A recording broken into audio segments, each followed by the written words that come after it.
The terrorists who murdered American journalist James Foley would like you to remember him as the man in that cruel video.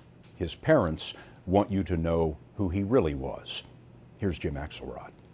As horrifying as it was to see how James Foley died, his parents were determined today to focus on the way he lived. Because he was an inspiration for us and for so many others. Outside their home in Rochester, New Hampshire, John and Diane Foley explained why their son was in the most dangerous country on earth for a journalist.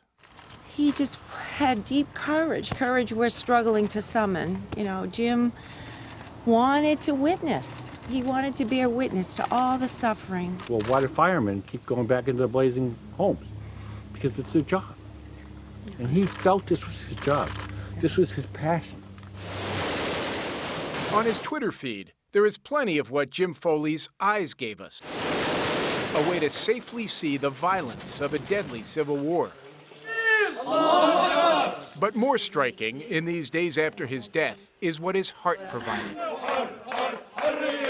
Like images of this Syrian wedding, documenting the way humanity refuses to abandon the light even when surrounded by darkness.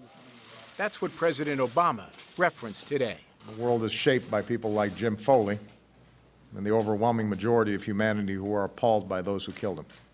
But no one explained it better than James Foley himself why he was where he was. This was 3 years ago, after he'd been held for 44 days in Libya.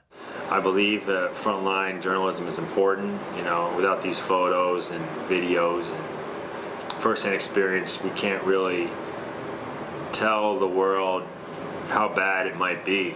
A lesson both his life and death makes perfectly clear. Jim Axelrod, CBS News, New York.